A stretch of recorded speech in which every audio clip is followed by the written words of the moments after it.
Chicken versus egg. Alin ang mas maraming protina? Bagamat ang manok at itlog ay binibigyan ng mataas na halaga ng protina, nag-iiba ang mga ito batay sa aktwal na nilalaman ng protina sa bawat paghahatid. Kaya alin ang mas mahusay na mapagkukunan ng protina?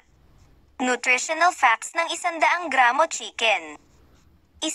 Protina, 27 gramo. 2. Mga taba, 4 na gramo. 3. Mga calorie, 153. 4. Sosa, 51 miligramo. 5. Cholesterol, 75 miligramo. Nutritional facts ng 100 gramo na itlog.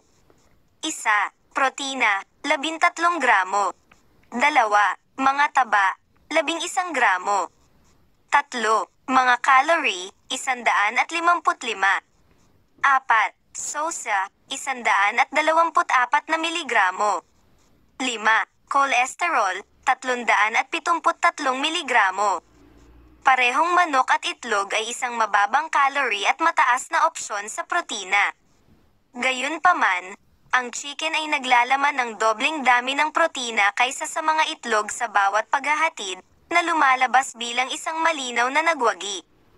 Hindi lamang iyon, ngunit ang manok ay naglalaman din ng mas kaunting cholesterol kumpara sa mga itlog, na ginagawa itong isang mas malusog na pagpipilian ng pagkain.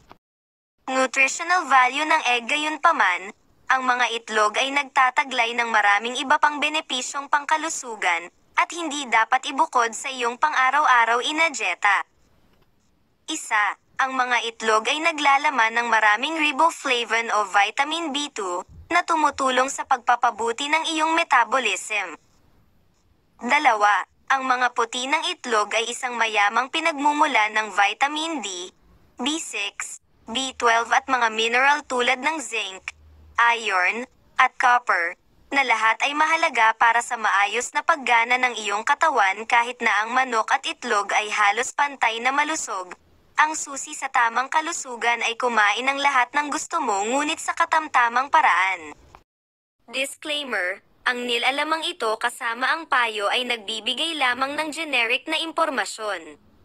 Ito ay sa anumang paraan ay hindi isang kapalit para sa isang kwalipikadong medikal na opinyon. Palaging kumonsulta sa isang espesyalista o sa iyong sariling doktor para sa karagdagang impormasyon. Hindi inaangkin ng LCT ang responsibilidad para sa impormasyong ito.